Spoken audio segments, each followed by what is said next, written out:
Thank you, everyone, for coming to this conference this morning, hosted by the College of American Pathologists. My name is Robert Johnson. I'm the SVP of Communications for the CAP, and I will host serve as sort of a facilitator for this call to make sure everything runs smoothly and we get as many questions of yours in as possible after opening remarks. As you know, this is a back to school discussion about diseases lurking in the classroom, and we have three very knowledgeable and well-informed spokespeople today. Dr. Bobby Pritt is our chair of the Council on Scientific Affairs, and momentarily she'll take the mic and lead us through this. Dr. Leilani Valdez is a longtime member of the CAP and been involved in many leadership activities and has some very interesting perspectives on this topic. And then Dr. David Schwartz, also a revered member of the CAP. Again, a great deal of experience for you today, and hopefully you'll find what they have to say in their opening statements and also to your questions helpful as you cover this story. We're entering the back to school season. Just a few things to remember. We will ask you to enter the queue when it's time to ask questions by raising your hand. That button is in the reactions tab down at the bottom of your Zoom window. If you haven't used that in a while, that's where you find it. I will call on you in the order that you've raised your hand. Hopefully the numbering system will work there. If I make a mistake, forgive me now. You can direct a question to any panelist or the whole panel, although more than one may choose to answer. The session is being recorded. We'll post this on our newsroom website afterward for your fellow journalists who cannot attend today. And then if you wouldn't mind being helpful to our panelists when you ask your question, if you just tell them your name and what your news organization is, that way they'll know where you are and perhaps where you're coming from. We will put the names of our experts and their credentials in the chat, so you can go get those and have all of that detail as necessary. So with that, we'll have opening comments first, and I'll turn it over to Dr. Pritt to get us started. Well, thank you, Robert. So welcome, everyone. We're really glad that you were able to join us today. I'm Dr. Bobby Pritt. I'm a pathologist at Mayo Clinic. I'm the chair of the Clinical Microbiology Division, and I serve on the Board of Governors for the College of American Pathologists. And I have the privilege in this role to chair the CAP's Council on Scientific Affairs, as Robert had mentioned. Now, I became the chair of clinical microbiology in 2020. So I had extensive experience leading a laboratory during a pandemic. I was also the director of the virology laboratory during multiple outbreaks, starting with the 2009 H1N1, but also measles, Ebola, all of the respiratory viruses we get every year. So I have a good amount of experience dealing with those. And so we thought that this would be a really good topic since we are now coming into the fall and we're talking about children going back to the classroom. So we're here to talk about the infectious risks as we prepare for our kids to go back to school. Some people have asked, will this year be the perfect storm for infectious disease spread in the classroom? And as is evident with the latest measles outbreak and vaccination gaps, we have some initial data indicating that there are multiple illnesses circulating, and this happens before the first school bell rings. And as students across the country return to school, health experts are monitoring a range of infectious diseases that can spread many of these very quickly in classrooms. So when children start the school year, especially without their recommended vaccines, it raises this risk for preventable diseases like measles and whooping cough. And then, of course, our concern extends beyond just a single illness. We have overlapping threats from influenza, strep throat, COVID, other respiratory virus infections. And this can all lead to important disruptions in children missing school and also potentially serious disease in some of our kids. So pathologists and laboratories like the one that I lead play a vital role in identifying outbreaks early, confirming the diagnosis, which is very important, especially when you need to know a certain cause and whether it's viral or bacterial, and then helping our public health agencies respond quickly. So our speakers today will share what we're already seeing in the lab, what the top threats are to watch for this year, and then steps that schools and families can take now to reduce risk. So I'm going to ask my colleagues, Dr. David Schwartz and Leilani Valdez, to please introduce themselves and provide an initial statement, and then we'll open it up for questions. So I'll turn it over to Dr. Schwartz first to please introduce yourself. Thank you, Dr. Pritt. My name's Dave Schwartz. I am a specialist at Global Maternal and Infant Health. My background is in pathology. I'm a perinatal pathologist and an infectious disease pathologist. I'm also a medical epidemiologist, and I specialize in research on emerging viral infections in pregnant women, the placenta, the fetus, and the newborn. So I'd like to say good morning to everyone and thank you for attending this conference. As our children return to school this year, they're going to be exposed to a variety of microbial threats.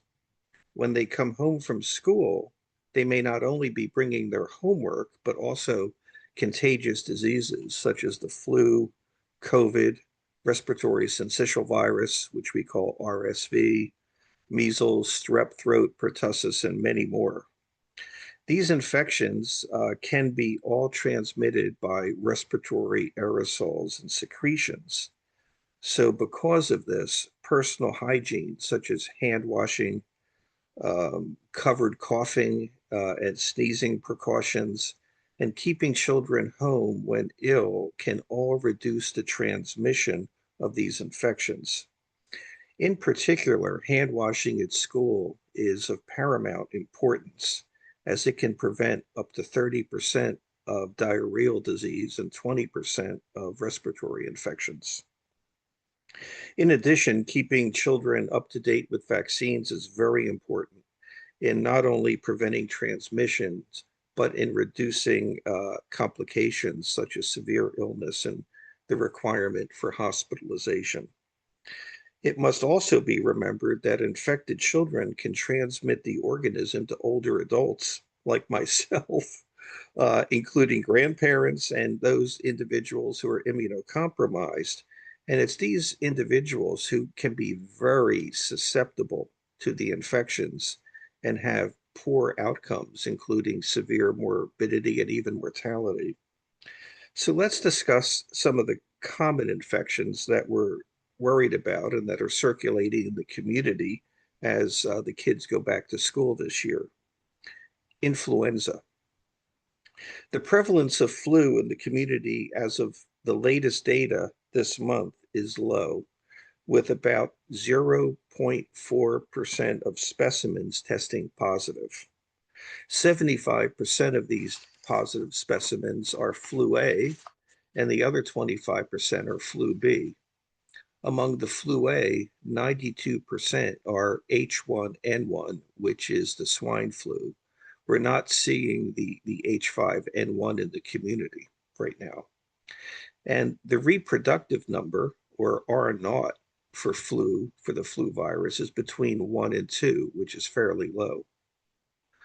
Let's talk a little bit about COVID-19. The prevalence of COVID-19 amongst all age groups reached a low nationally during the week of June the 5th. But as fall approaches, it's now increasing in prevalence in the community. Test positivity has risen from 5.8% during the past few weeks up to 8.6% this week. As we sit here today, the most prevalent variant is termed the Nimbus variant, NB.1.8.1, which has acquired the nickname razor blade throat variant because of the severe throat pain that it causes in some people. If we look in the community, between 5 and 6% of children aged 6 months to 4 years of age are vaccinated against COVID. and about 15% of children aged 5 to 17 years are vaccinated. Let's discuss measles because this has been in the news recently. Measles is one of the most highly contagious viruses that we deal with. It has an R naught of between 12 and 18. What that means is that one infected person can potentially transmit the virus to between 12 and 18 individuals. As of August 5th, there have been 1,356 confirmed cases of measles in 41 jurisdictions in the United States. In addition, there have been 32 outbreaks this year, with 87% of cases being outbreak-associated infections. 21% of children under 5 years of age with measles required hospitalization. That's very significant. And we've had 2 confirmed deaths in children from measles this year. Another infection that we have to deal with in the community as the kids go back to school is pertussis, which is also known as whooping cough. Pertussis, again, is a highly contagious disease, but this one is bacterial, not viral. And it has an R naught of between 12 to 17. As of April 2025, there have been 9,047 cases, which is twice as many as occurred during the same time frame last year. And if we look at 2024, last year, there was a 1,500% increase of pertussis cases compared with 2021, which of course was during the COVID pandemic. And finally, let's discuss respiratory syncytial virus, or RSV. RSV is the leading cause of bronchiolitis and lower respiratory tract infections in young children and can lead to severe illness, severe morbidity in infants. RSV transmission typically starts in the fall and then peaks in the winter, after which it recedes. The rates of RSV in the community are currently quite low, but they should begin to rise shortly. So this summarizes some of the major infectious threats that we're going to be dealing with as our children return to the classroom. Thank you. Thank you, Dr. Schwartz. Now I will turn it over to Dr. Valdez to introduce herself. Thank you so much, Dr. Pritt. Leilani Valdez. I am what I like to term a community pathologist. I am the medical director of Regional Pathology Associates in Victoria, Texas, and I serve as chair of pathology and laboratory medicine at Citizens Medical Center. Our group as community pathologists helps our local community here in Victoria, as well as multiple rural area community facilities with their laboratory and pathology needs. And right now we're gearing up for a really busy season as our kids go back to school in these communities.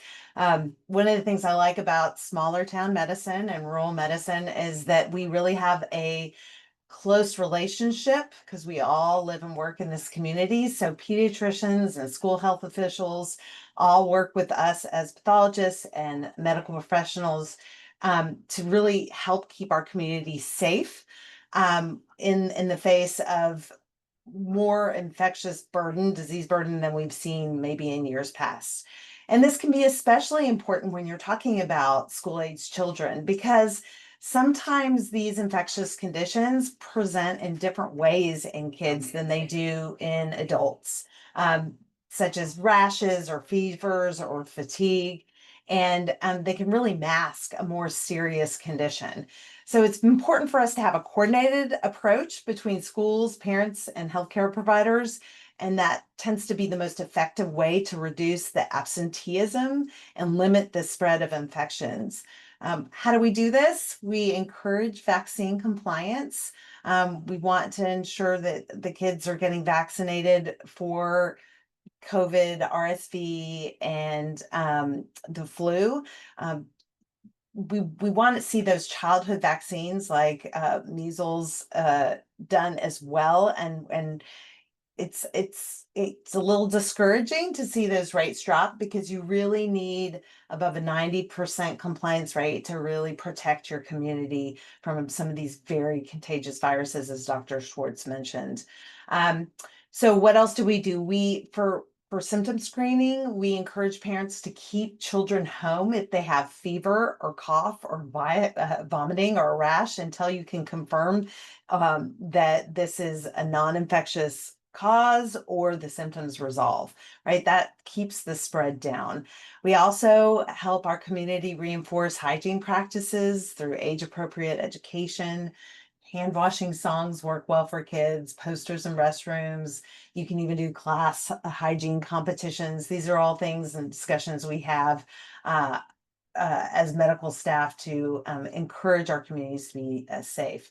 And, there are some subtleties to this too. Dr. Schwartz mentioned that hand washing really prevents those diarrheal illnesses, right? And that's important because while alcohol-based hand sanitizers can help reduce the spread of many viruses, it's not going to be as effective when it comes to something like the norovirus, which would cause a larger outbreak. And that is something you want to make sure you're cleaning high-touch surfaces, desks, shared materials, as well as encouraging that hand washing.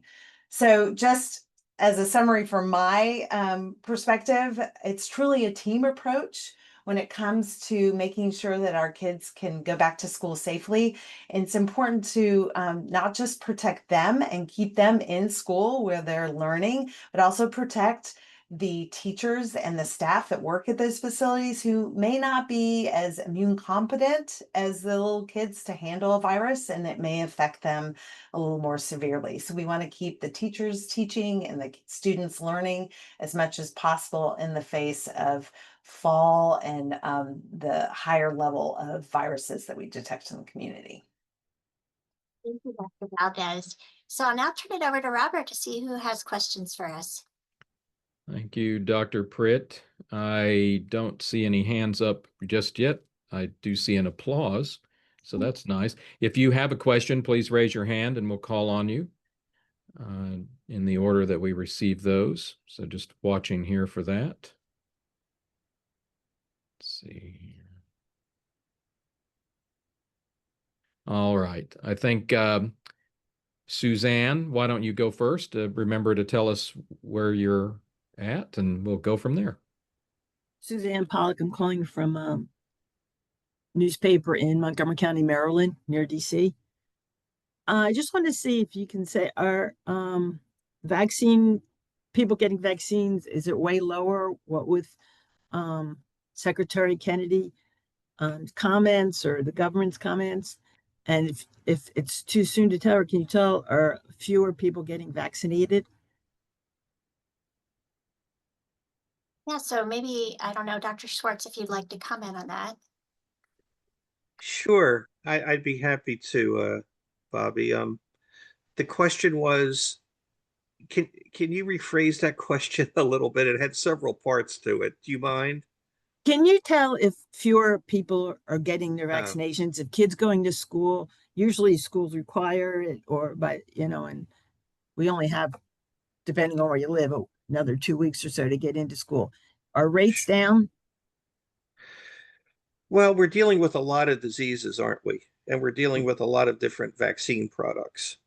So, all of these different vaccines, some of which begin shortly after birth, other in older children, they're going to have different compliance rates, right, Hannah? And so it takes time for those data to work their way through the surveillance systems. It's hard for me to tell as of now whether some of these are down beyond the ones I spoke about last year. Spoke about earlier in my talk. COVID vaccination is clearly less prevalent than it has been. There's a new vaccine that's expected to come out in the fall that will target the more recent strains. But again, it's very hard for me to tell. The last I saw, pertussis vaccine rates were still greater than 95%, which is very important. Measles, the last figure I saw was 91%. Flu, about 50%. But it's hard to tell what those data are looking like for the fall. Yeah, thanks, Dr. Schwartz. Definitely something that we'll be following closely, and we'll be seeing this as we enter the fall in our laboratories with what we are testing and what positives we see. Robert? I think our next question is from Philip. Good morning. Thank you very much for doing this. Philip Anonymous with KHQ TV in Spokane, Washington. This is very timely for us based off the fact that just last week we had reports out of Kootenai County, Idaho, North Idaho, Coeur d'Alene Resort Town, where we saw levels of measles being detected in sewage. However, we've not seen an outbreak of measles in that community. If we have measles being detected in wastewater, how concerned should we be about a potential outbreak in a community, especially as we're getting ready to return back to school? Yeah, I could take that, and then maybe Dr. Schwartz can add his comment. So my laboratory participated in wastewater testing for COVID, and for COVID specifically for the SARS coronavirus 2, usually there was a lag of about 2 weeks before we would see a COVID outbreak and increase in numbers. I don't know if that's going to hold true for all diseases, but what I think it does say is that it indicates that in your community setting, you potentially, well, you do have infected people. And so there is that concern about spread. So Dr. Schwartz, anything to add from your standpoint? Not really, Bobby. I certainly remember when we began wastewater testing number of years ago. And as Dr. Pritt says, it does show that the virus is in the community. It's somewhere. Of course, with something like measles specifically, because it is a vaccine preventable disease, you also want to look at the vaccination rate within your particular community, which is going to vary geographically around the country. When we deal with things like community-based vaccination rates, or even what is called herd immunity, and this is not widely known, I don't think, amongst lay people, but the percentage of people who are immune in order to have herd immunity varies by agent. So some agents require greater prevalence of immunity to acquire herd immunity than do others. So, measles, we're looking up in the mid-90s% in order to have that herd immunity. And the latest data that I mentioned before, I don't know about Idaho, but nationally about 91% is fairly high. But of course, it's going to vary in communities. I hope that answers your question. I appreciate Yeah, you I taking would the agree with question. Dr. Schwartz. I think this is a warning sign that there are now people infected in the community. And so thinking about the way the different viruses spread, with measles being such a highly contagious virus spreading by aerosols, that could be of concern. Okay, great. Thank you. Hannah Webster, you're next. Hi, Hannah Webster at the Pittsburgh Post-Gazette. Thanks for doing this.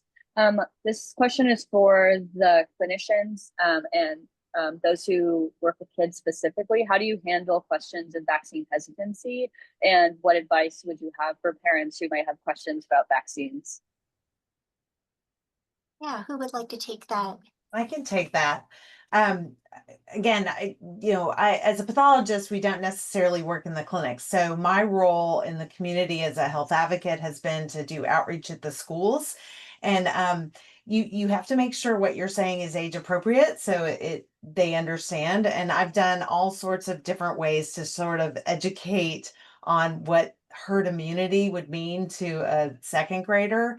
For example, I've gone in and had everybody hold hands after they washed them, of course, right? And said, okay, We're going to put your teacher in the middle of the circle. We're going to all surround her and hold hands. And I'm going to pretend I'm the virus. Okay. And I'm going to be outside the circle. Now we're going to, all of you, you're all holding hands like you're vaccinated, right? So nobody's going to, I have no chance to get to your teacher, right? But let's say that just one of you was not vaccinated and I separate two of their hands and I say, now I can get to your teacher. And it's a very sort of simple visual way to sort of have them sort of see what getting vaccinated and how it protects the people that they love in their community. It may not land on adults, but it does seem to land on kids. I think there's never too early an age to sort of start trying to find a way to let kids know how important it is to be vaccinated as part of their own personal health, protect their loved ones, and protect their community. They're safe, they're effective. We keep trying to make sure that we provide accurate information for people and not dwell in any kind of misinformation or combating the misinformation, being on a defensive approach. It works more to be on a more open, educative standpoint. And it's a challenging time because we have some headwinds that are not in our favor, but we've got good science that backs us up, and that this really does help vaccinations do help keep our communities safe.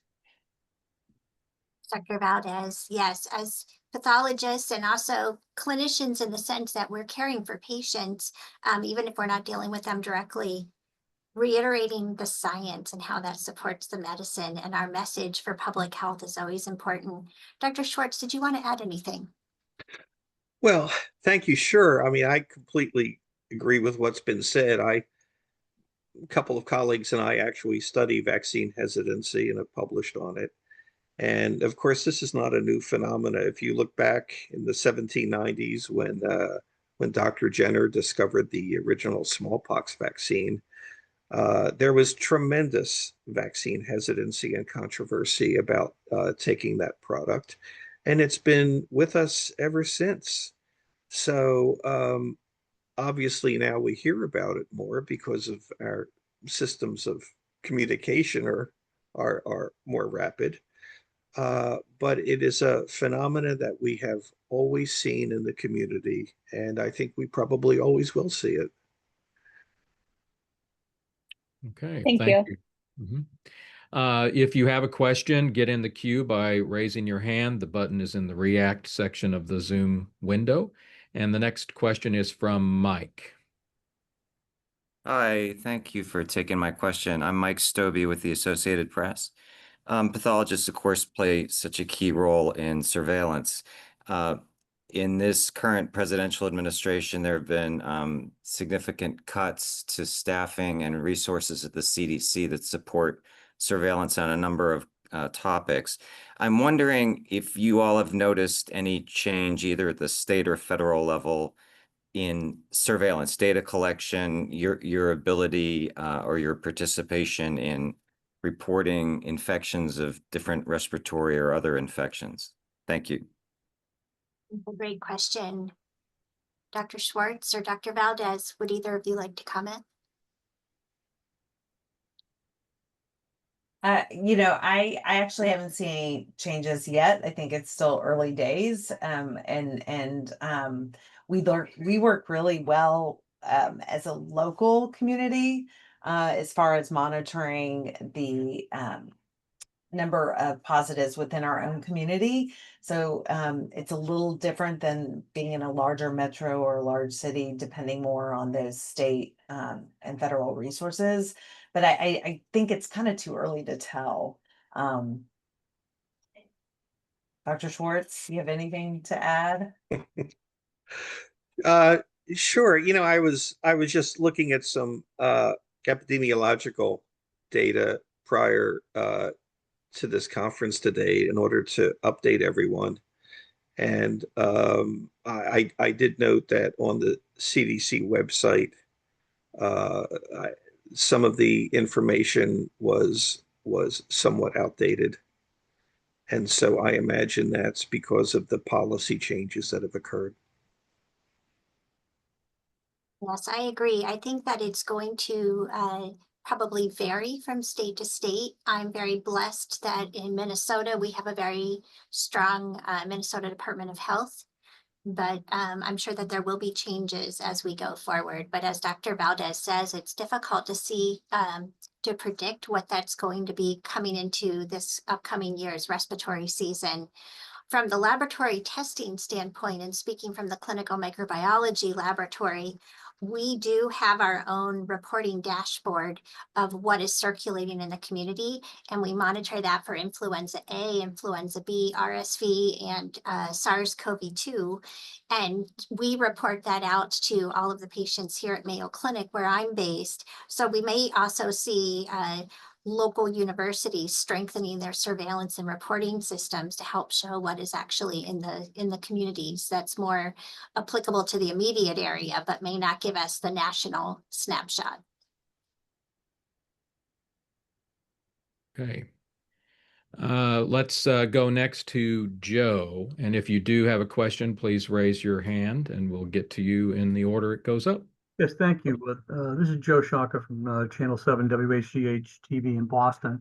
I guess I'm just wondering, based on the trends that you're seeing in terms of infections and what the potential for infections from some of these things would be in the fall, what should school systems be doing now? What sort of protocols should they be putting in place? I mean, a return to masking, social distancing, shutting down classrooms when there's an active infection.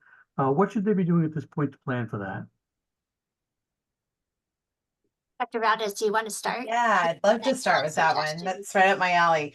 So I don't think we're going back to 2020 quite yet. It's not that type of situation. We all survived that, and I was definitely advising schools on best practices during that time, and we were going on the best available data as it came. Here we're dealing with viruses that we know pretty well, right? They've been around. We're familiar with how they transmit. So that means that we can set up good preventative measures to guard against them, right? We can really focus in our schools about staying at home when you're not well, right? Making sure that those parents understand that if your child is not well, if they have a fever or a rash or a sneeze or diarrhea, that they don't go to school, they get better. They seek treatment, they get better, and then they come back to school. That's kind of the most important because that limits the exposure. But then what if, kids are going to go to school and maybe their symptoms are truly mild? You want to make sure that good hygiene that we all know works is in place. You want to make sure that the kids are washing their hands, that if they do rub their nose, use a tissue, that they wash their hands. Make sure teachers notice that and say, I see you're using a tissue. Why don't we go wash our hands now, right? And just have that be part of what really helps. If you've got a cough or a sneeze and you're at all concerned it's infectious, again, something like measles is highly contagious. You want to be aware if it's starting to be seen in your community to a child who presents that way because it's an aerosolized infection, right? So it's even more contagious and more dangerous from that perspective, right? So just awareness, good hygiene. The GI viruses are real too, and those can take a toll. I remember when my kids were little, they might have a little diarrhea, but I had full on, was not able to leave my bed because I could keep nothing down or nothing in, right? So it can be even more, these kid illnesses can be even more severe on adults. So it's really important that you're washing hands, you're wiping down surfaces, and making sure that we're not transmitting those diseases. So again, it's the basics. We just need to make sure that we're adhering to them. We know how to have good hygiene to keep our kids safe and healthy. It's just making sure that we all work together to implement those within these close quarters in schools. Thanks, Dr. Valdez. Dr. Schwartz? Oh, I think I don't have anything to add to what Dr. Valdez said. Great. Okay. if you have a question, please go ahead and get into the queue here. I don't see any hands raised right now. So also, if anyone has a follow-up that has already asked a question, we could go back around with the half dozen or so people that raised their hand before. So we'll give everyone a chance here to either engage for the first time or to come back before we move on to the next part of this. Robert, I will note, since we have a little bit of time, I'll just reiterate what had been said about measles virus being so highly contagious and being passed by a respiratory aerosol route. This is something that it really demonstrates the importance of public health and the clinical laboratories to be able to detect a case and then have public health very quickly work with the clinical laboratory, confirm the diagnosis, and then go in and do contact tracing and try to control the spread of a highly infectious virus. So that is layered on top of all of the preventative measures that a school would enact. Great. Thank you, Dr. Pritt. We have Philip with a follow-up. Yes, thank you again. I wanted to just talk a little bit about the different kinds of vaccinations and the time frame for the vaccine to fully take hold in a child. Is it different for flu versus measles versus COVID? Yeah, Dr. Schwartz, did you want to comment, or Dr. Valdez? Well, I mean, I can comment, Phil, but I think that's a very good question. I actually don't know the answer. I can say from the work I've done in virology, when I was in charge of clinical virology, there are certain vaccines that are highly protective, like measles is actually very excellent in protecting if it is up to date. It does take a little bit of time to form the immunity, of course, and the measles vaccine is an attenuated virus. So your body actually sees the virus, mounts an immune response, and then has a highly protective response. Not all responses have a complete coverage. The viruses like influenza with the vaccine, it may not completely prevent infection, but it will protect from severe outcomes, some of the severe forms of disease. So not all of the vaccines have the same impact, but they all have that protective effect, which is so important. Okay, great. There are a couple of written questions here that I can read. We'll do them one at a time, of course, and still time left in the briefing. If you want to ask a question, you can raise your hand and we'll work those in here. The first one is, what are the most effective, realistic steps schools can take to prevent the spread of infectious diseases? Dr. Valdez, do you want to? I'm back on my little bit of a broken record here, but it's good because we know that these work, right? Again, first and foremost, please encourage parents that if your child is exhibiting any symptoms, fever, cough, sneeze, rash, that you keep them home. If your kid is sick, keep them home, right? It protects the community, and it's doing your part to keep your school safe, right? Then the second thing is really good health hygiene, right? Wash the hands, do the happy birthday song, teach kids to wash their hands with lots of soap and hot water or warm water, and sing the whole happy birthday song, right? This trains them to wash for ample amount of time. Make sure they're washing their hands anytime they're touching their face. It's not just after the bathroom, although that's very important for GI viruses, but and making sure they're not coughing on their neighbor directly. The whole don't cough into your hands, right? Because then you're gonna have to wash them. Cough into your elbow works. Again, that's good for a sneeze here or there. But if you notice it's a pattern in a child, again, this illness, a very infectious illness, can have very mild symptoms in a child, but can be perhaps even deadly in an older individual who's immune compromised. Right. So really look at your school's health hygiene. You can do, again, I've seen competitions where classrooms are competing to have good hand washing and making sure they're doing it. There's all sorts of kids like that gamification too. So just, meet people where they are and bring them age appropriate training on how to keep each other safe. Dr. Pritt, do you have something more? I love what you just said, Dr. Valdez. Gamification of education is so important with children. It makes it fun. And you can buy a fluorescent substance called glow germ. It's actually not a germ at all. It's just a glow substance. And you have children apply it to their hands, and then they wash, singing the happy birthday song for the appropriate amount of time. And then they can stick their hands under a black light. And if they didn't do a complete job, they will see the glowing areas of their hands. And it's a very nice visual clue. So you can gamify that as a contest to see who actually can get all of the glow germ off and not have any remaining fluorescence. So that's a powerful tool.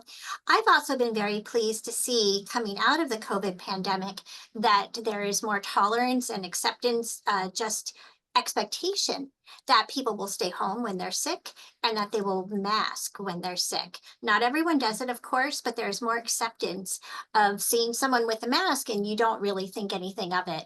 And when I've not felt well or I've had a little tickle in my throat, I just put a mask on to be safe, or if I'm traveling on an airplane. Masking in children can provide some challenges, especially for our really young children. So that's why, as Dr. Valdez said, keeping the children home when at all possible is also so important. Yeah, and I'll just add, I mean, we've learned a lot about masks and what they do to help when it comes to infectious illness. I heard a lot early on in COVID about how masks don't really protect you because, they don't seal completely. And it's really about the amount of virus you're putting out there or taking in, right?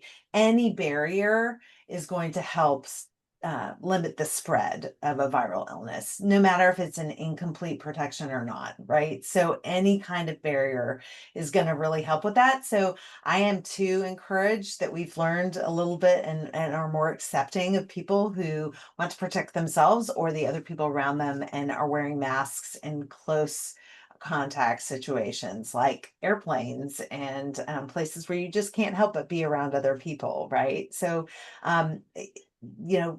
be sensitive to that in your schools. If you have teachers, staff, or even kids, it can be difficult for kids to wear masks, but if they feel more comfortable doing that, make that not something that is abnormal, right? Just part of keeping the community safe and healthy. I'll also add that we have an additional tool now that we didn't have pre-pandemic, and that is at-home rapid antigen tests that are available for SARS-CoV-2, and there is one for influenza as well, although it's not as widely available. Those don't replace, but they supplement the more sensitive and accurate tests that we perform in the laboratory. But it is a nice tool for a parent to be able to use if a child doesn't look like, the child's not feeling well, to be able to do a quick test and perhaps identify the pathogen. Or sometimes people will use the test to see if they are carrying the virus before they attend a social event where there are a lot of people. So it's an additional tool in our toolbox, although those tests that are for use at home are not as accurate and sensitive as the ones we perform in the laboratory. Can I add something, Dr. Pritt? Yes, please, Dr. Schwartz. When we talk about, keeping ill children at home, especially infants and young children, one of the confounders that we have to remember is that not all people have the capability to do that. So when you're dealing with households where there's two working parents that may not be able to stay home from work, or especially a single parent household where the single parent has to go to work, it can be very challenging for them to try to keep an infant at home from school. Our next question is in the chat. Is there concern about the CDC recommendations for the fall, particularly for the COVID vaccine? Insurance won't cover shots not recommended. I do think that's a potential concern, although we'll have to see how that plays out this fall. Very often, local pharmacies will offer shots at a reasonable price, which may be something that parents can afford without insurance, but clearly that's going to be a barrier for some households.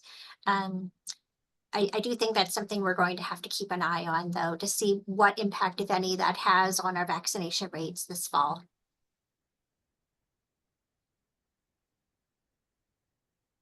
Okay. You can still put a question in the chat or raise your hand. I have two more here that we received in writing. What should parents do if there's an outbreak in their child's school? I'll start off with this one. I think it depends on an outbreak of what. I remember it was last year or the year before. Again, I work in rural healthcare, and we had an elementary school with just an incredible number of flu cases. So generally, flu would not be the reason you shut down your school. However, the number of cases was so severe that we did actually recommend the school take a couple days to stop the spread. Essentially, everyone stay home for a couple days, and get better. So the people who were exposed got over, and then limited the spread to the people who maybe hadn't become ill from the virus. That's kind of an extreme version of what you would do if there was an outbreak at your school. As Dr. Pritt mentioned, measles would undergo incredible, very rapid contact tracing to make sure that we get to the source of that infection, because it is highly contagious. Flu, we don't necessarily do that. We just sort of pay attention to how it's reacting within our school. We talked about the GI viruses. If we do see a trend where that is really running through the community, we will then ask the school to really not necessarily shut down, right? You just want to start that really good health hygiene with wiping down the surfaces and hand washing, because that will stop the spread of the virus in that community. So it's really going to be disease dependent according to what you're going to do. And you just need to work closely with your public health officials, your infectious disease physicians and pediatricians within your community, your pathologists, right? To have a team approach to do what's best for that community, for that school, and for the community at large, depending on which illness you're dealing with. Yeah, I'll just add what Dr. Valdez says. It really does depend on what the outbreak is, if is due to, if it's a virus, if it's a bacterium. We're usually dealing with viruses, and viruses they come in two varieties. They're the kind that have a rather fragile lipid membrane around them, and you can usually break them down pretty quickly with detergents. But then we have some of the GI viruses that are a lot sturdier and require a little bit more thorough cleaning with a specific agent to make sure that we really break them down. I think of the GI illnesses caused to, say, rotavirus, which causes vomiting and diarrhea, and that you'd really want to call on very thorough cleaning of all surfaces, and then of course keeping anyone home for the recommended period of time. And that's where the pathologists, the microbiologists, the laboratories working very closely with the school and the infection prevention and control area and the public health unit within that community. Dr. Swartz, anything to add? No, I think not at all. Thank you. Yeah. So another written question: how are clinical laboratories and pathologists monitoring early signals of viral respiratory outbreaks in pediatric populations, especially as we enter the fall season? I can address that. It is somewhat health center dependent, and I can say that at Mayo Clinic, as I mentioned earlier, we do have tracking, and it's called Microbe Watch, and you can log on any of the physicians, healthcare providers, at Mayo Clinic and see what is circulating, and you can follow the peaks over time for influenza A and B, RSV, and SARS-CoV-2. And you can break it down by age. So that's very helpful. That's based on laboratory data from my lab as we're detecting positives. By that point, of course, you're already starting to see it circulate, the virus, but you can see when you're starting to go in the beginning of the peak and as it's going up, you can perhaps realize that early trend that a virus is starting to increase and it's on the upward swing, with the idea that it could become even more widespread. That is one way. The state health departments also play an essential role in monitoring for the larger state and the local health departments. So it could be healthcare center dependent, or you might look at data for your state. If we continue to have data available through the CDC, that's obviously at a national level, and that's very helpful and important when it's available. And I'd just like to add that one actual positive outcome from going through a pandemic like the COVID pandemic is that access to testing is actually increased. In our smaller rural communities, we actually have the ability to test in the clinics, the big players, right? Flu and RSV and COVID. Because if you know that it's one of those three, you can treat them appropriately. We have drugs for some of them, and you're not over treating with an antibiotic, right? You're ruling in a viral illness and you're treating that infection appropriately. But because there's access in the clinics, mom brings the kid who's been sniffling to the clinic and they get a swab test and they come out positive for one of those. We have better data, right? Just because we're testing more. Used to be you went into the clinic, you're like, well, it's not flu positive, could be RSV, we don't know. And having this multiplex or basically you get 3 tests for one swab gives us more data to know how these viruses are prevalent in the community, and we can track that at more of a local level. It's exciting for me as a pathologist because we can then really understand what's happening within our community, not just sort of guessing. It's like, well, it's not flu. Is it COVID? Is it RSV? We don't know. So it's nice to have that data and to be able to track it over the course of the season. Yeah, that's a great point, Dr. Valdez. During the COVID pandemic, when I first became the chair, it was trial by fire during the COVID pandemic. And I worked throughout our Mayo Clinic health systems, which have multiple hospitals and small clinics. And I agree, the pandemic allowed us to, well, it was really by necessity, get tests in at a closer to the patient point of care setting. And so and working with manufacturers, new tests were developed very quickly that are very good. And so we have these multiplex tests, as Dr. Valdez said, one swab, and you get multiple tests from that single swab, that are now relatively small instruments, the size of a bread box or smaller, and they can sit in a clinic laboratory, and then you can very rapidly, usually in less than an hour, get a result for influenza A, influenza B, RSV, and SARS-CoV-2, which that is very helpful in directing care and decreasing unnecessary antibiotic use. Great. I think we probably have time for one more question, depending on how we respond, and then we'll go to our closing comments. This is zooming out a little bit. What are the public health implications of an even modest decline in routine childhood immunization rates? I do think this is an important issue and something that prompted us to have this media briefing because we feel it's so important. If people make decisions to not get vaccinated and our rates continue to drop, we will drop below that protective herd immunity level. And then there is a real risk for having some of the viruses that were very rare in the past start widely circulating. And we've already heard from Dr. Schwartz, some of these viruses like measles can be deadly. And we've been seeing children who have been dying of measles.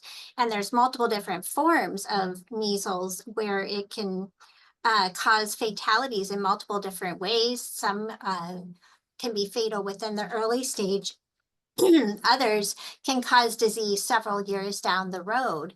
And so measles is a very important serious virus. I would hate to see that make a comeback. Of course, we have other viruses that are part of our routine vaccination schedule: mumps, rubella, tetanus. All of these are very important, potentially fatal. And if we don't have good vaccination coverage, then we could start seeing more of these again. And Dr. Schwartz, do you want to add anything?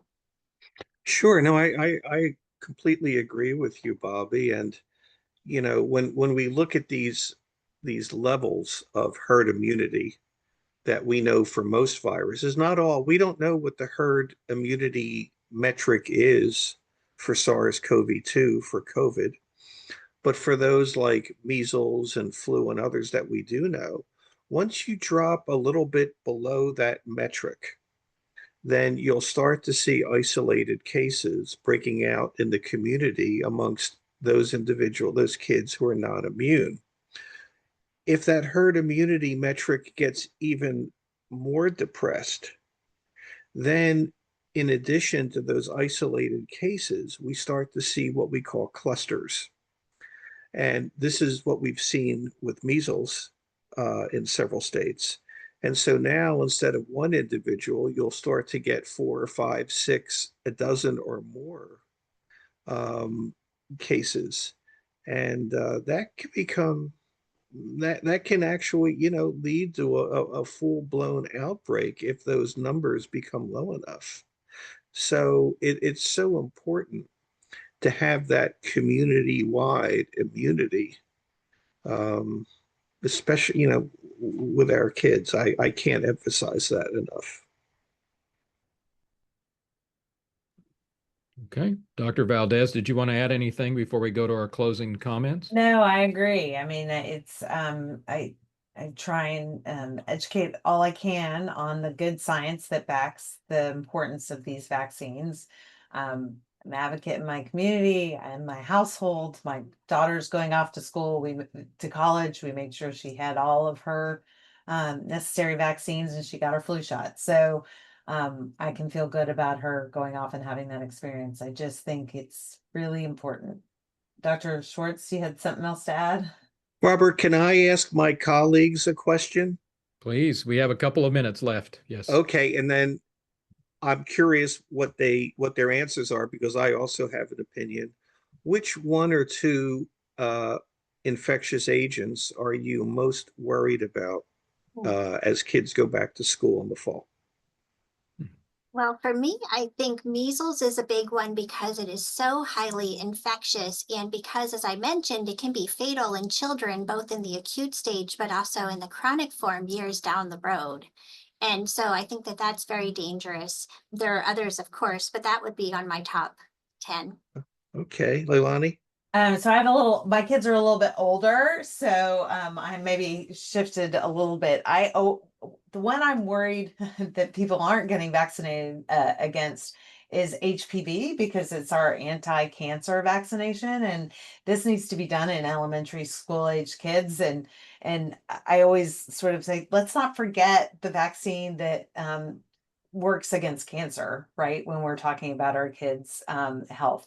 But then aside from that, if you're talking about what the viruses we talked about today, I would say flu and COVID is a worry for me, because I'm seeing in my own community that there's some hesitancy of getting the flu shot and the new COVID vaccine. So I'm acutely interested to see how it goes this season. I'm worried for the first time about COVID, because and hopefully it's not as bad, but I'm worried because the vaccine's coming out later. You can't get it necessarily at the same time you're getting your flu shot.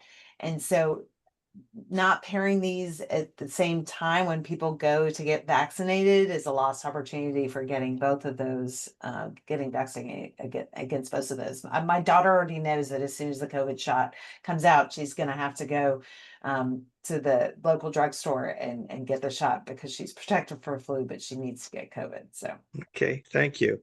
And I'm most worried about measles and pertussis. I used to work in Southeast Asia in a pertussis ward, and it's in a hospital. It's a terrible disease, and I'm most worried about those two. So thank you all. Well, this has been a wonderful discussion. I'd like to thank everyone who's joined us today. We really appreciate spending time with you and being able to get these important messages out and engaging with us. This, as we mentioned, is a story that is still unfolding. I think you've realized the role, the various roles that pathologists play in detecting outbreaks, and it'll really be crucial monitoring this over time to see how the school year looks for children and for families. If anyone has any follow-up questions or requests for interviews, please reach out to Robert Johnson and the CAP media staff directly. And we have also added contact information from our for our CAP contacts. Thank you very much again, and wishing you all a safe school year.